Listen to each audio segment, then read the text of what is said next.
What's a fact about sex that's actually a myth? Doctor here. One time a F17 patient and her boyfriend M16 came in for consultation because she had been feeling really nauseous lately. I asked her if there was any way she could be pregnant. She confidently replied no. I asked if they weren't sexually active or if they were using a birth control method. She said no, but we have sex standing up, which makes pregnancy impossible. Needless to say, she walked out with a prescription for folic acid and iron supplements. I thought you said a fighter plane and her assault rifle boyfriend. The clitoris is not hard to find. It is quite literally front and center. Knowing what to do with it once you found it. On the other hand, what does one do when they have located this clitoris? Lick it. I'm not supposed to tell you this, but most people who claim to have sex with your mom have not actually had sex with your mom.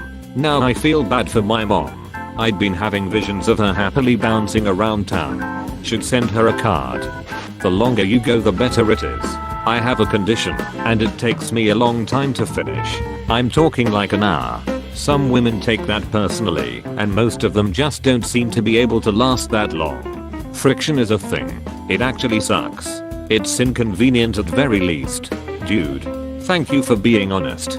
This is something I'm struggling with, and how do you convey that to a partner you like? Hey, just gonna be a while. Strap in. I feel like a braggadocious idiot mentioning it, but it truly makes me want to give up on sex sometimes.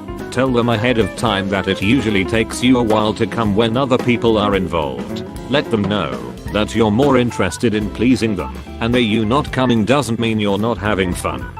A man will be scanning a woman's body for every fat roll, stretch mark, stray body hair, or other imperfection once she is naked, and he will jump out of bed and run away in horror seeing any of these things. Most men really don't go into such detail when getting naked and frisky. You don't need to look like a porn star or a Hollywood body double for them to think you are plenty hot and sexy. If a man has already gone far enough with a woman that sex is imminent, he sure isn't going to bail on 99% of the pleasure that awaits him because of some insignificant 1% flaw. What? You didn't shave your legs less than 3 hours ago? I'm out. No man. Ever. Pressure and speed doesn't always get her there faster. In fact, overstimulation will probably make it more difficult to reach. Edit. Holy cap, guys. Thanks for the silver. D. Being gentle is going to get you so much further, especially in the beginning. Pressure can build in time. You don't always have to FK her hard. In fact, sometimes it's not right to do. Basically everything relating to the concept of virginity for women. That sex is supposed to hurt the first time. It's not. If sex is painful the first time, it either means you're not properly lubricated and relaxed, generally not enough foreplay, or there's another underlying medical condition going on that you're supposed to bleed the first time. The vagina and hymen are stretchy, and it shouldn't be common to experience bleeding the first time. Conversely, if a woman's hymen is torn, it doesn't mean she's not a virgin. I didn't have any tearing until after childbirth. A friend of mine tore hers doing the splits on a trampoline. A torn hymen is not an indicator of sexual activity. That sex is always better after the first time. Sometimes it doesn't get better, and can in fact be a medical problem. If you're having painful sex, get it checked out by a real doctor. There's help and treatments out there. That pleasing a female partner is difficult or mysterious. Just fking talk to her, you emotionally constipated potatoes. I asked for directions for years before someone finally told me where I needed to be going. This is how that conversation normally goes. Is this working for you? Is there something you'd like me to do? What you're doing is fine. You're really good. Are you sure? You don't seem to be enjoying it that much. Yeah, it's fine. It's soul destroying. I was always told that a woman's vagina would stretch more and more every time they had sex, and no one wants someone that has a loose vagina. It stretches but it goes back to normal. This part is weird. Women deemed promiscuous who have sex 1,000 times are used up, whereas a married woman who has sex 1,000 times is generally not.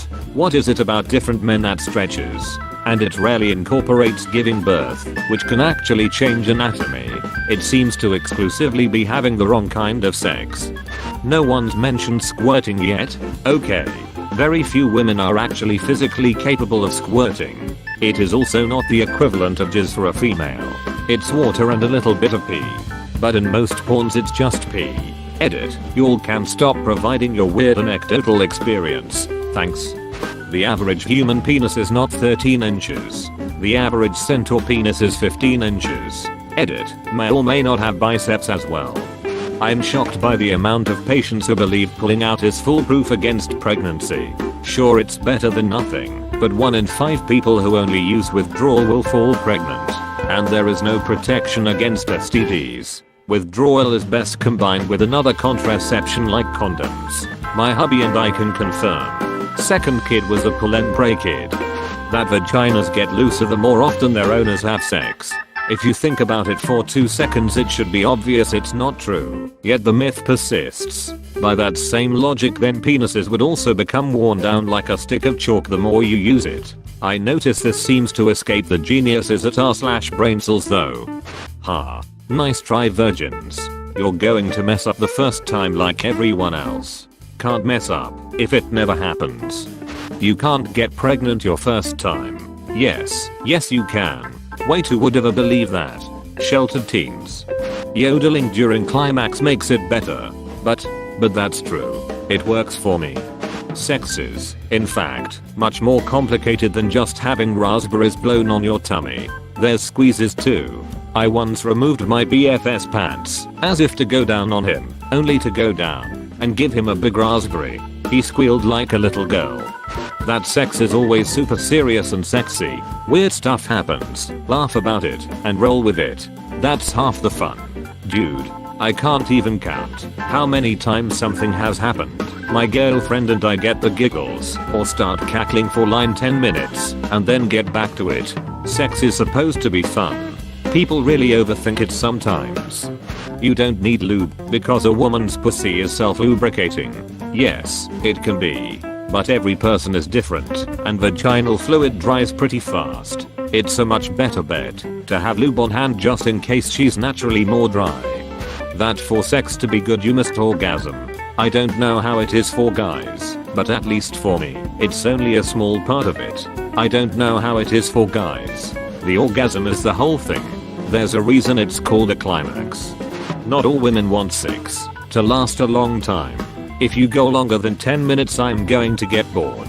Also, it's true that most women need direct clitoral stimulation to come. But not all women. Some women prefer penetration. I'm one of them. I don't blame men for going to the clit first, because that's what most women need. However, once I tell you to leave it alone, because it just distracts from vaginal and vaginal is better, listen to me. The whole idea that vibrators were invented to treat female hysteria because doctors thought it was too time consuming to bring women to orgasm. Apparently this idea was the result of just one person's research that has been widely misinterpreted over the years. The researcher has said herself that it's more a theory than fact. The whole lick ABC shapes on the clit stuff. Girls like different stuff. And in my experience, it's about varying pressure, as opposed to shapes done with the tip of your tongue. The flat works best. The tip is like poking yourself in the eye. Some girls like that though. That the clown suit is somehow scary. Same. It's like, all the preschoolers hate the clown suit. Just get in my van. Already. Blue waffle is not real. Didn't figure that out till I was 20. I have never looked it up, nor have I been forcibly shown it. I'm 18 and I'm still ignorant to the appearance of a blue waffle other than it's really gross. The ol' big sigh means she's been with tons of guys shtick. That's called arousal. I heard my favorite version of this in a bar. Overheard a couple guys talking about this and one was like, everyone thinks pussies just stay turned out forever, but they just close back up afterwards. The way you really tell is if she has a thigh gap. Myth 1. If you pee after sex, you won't get pregnant because you'll be flushing the sperm out. Myth 2. Because myth 1 is untrue. There's no reason to pee after sex. Actual truth. Urinating after sex does not decrease your chances of pregnancy because the urethra and the vagina are separate, but it's still good to urinate after sex to flush out anything else that may have entered the urethra while you mashed your bits together, as it will prevent UTIs. Edit. Actual truth too. As you/Arctic Blue said, There is some benefit to urinating after ejaculation to clear any sperm from your urethra. So urinating after sex won't decrease your chance of getting pregnant, but it may decrease your chance of impregnating anyone else. Everyone piss that your cum is white and not red. It only turns white when exposed to oxygen. Girls don't like it, cause it hurts the mallet. But what else could that porn screaming b/s? All women love getting oral, and all men would rather not do it. I fucking love going down on girls. It's so hot hearing her moan, and her grabbing my hair. Unless she ruptures your eardrums with her thighs. Had a friend tell me a guy can't orgasm sitting up. I don't know if it's just all of my partners so far being terrible at it, or if it's completely overrated, but blowjobs just don't do anything for me. I've heard men use this line to get BJ. Confirmed. After turning 30, you don't get wizard powers. The longer the DCK, the better. Too long can be pretty painful for the girl, and the G-spot is said to be at least 3 centimeters in, some say 5 centimeters. Putting it all in can barely be done, unless you want your partner to experience pain or even damage them. Probably focus on girth, if you can. Probably focus on girth, if you can. That's not how it works. A big D***CK is a good thing. It's not. Anal colon's curve, after about 5.5 inches, so for adult videos, where the guy's 10 inches, and having gay sex with a dude, chances are he is either not all the way in, or he has tore the connective tissue inside the body. The anus really isn't designed to handle 12 inches of the D. That sex always feels really good. Maybe it's just me, but most of the time sex is only good with someone you love, or really care about. You don't always have to FK her hard. In fact, sometimes that's not right to do. Sometimes you gotta make some love, and fkin give her smooches too. There is no way to know if a girl is a virgin or not except asking her. Being tight or bleeding during sex isn't proof of anything, except that she has muscles in her body and a functioning blood circulation. While I can't speak for everyone on the giving end of a BJ, but I really hate when you ram my head down. I know it looked cool in that porn, but I do not want to be skullfked. I do not want to be gagging. I enjoy breathing. Now let me do my thing. That sex in the shower is fun. It's not fun. And water as lubrication is not fun. If you're gonna do the deed in the shower, use lubes. For your health. The sperm eats the egg. Those medieval parchments show a little curled up baby in the sperm cell. This made me picture him eating a hard-boiled egg for the strength he needs to break free. Big DCKs are apparently actually very painful. GF learned this the hard way with the bad dragon. The whole performance vs nurse size thing. While nurse size is somewhat important, as in, not too big or too small, people tend to shift the argument to performance. It's not about the size of the waves, it's about the motion of the ocean. Both are less important than what most men think. Women's sexuality is mostly inside their head. When she's really horny, you don't need to do much other than laying on your back and having a nurse, and she's gonna enjoy it. If she's not that horny, or something is wrong, or is thinking about stuff, or anything else that causes her to not be 100% sexual at that very moment, your golden DCK and Olympic sexual performance won't do SHT.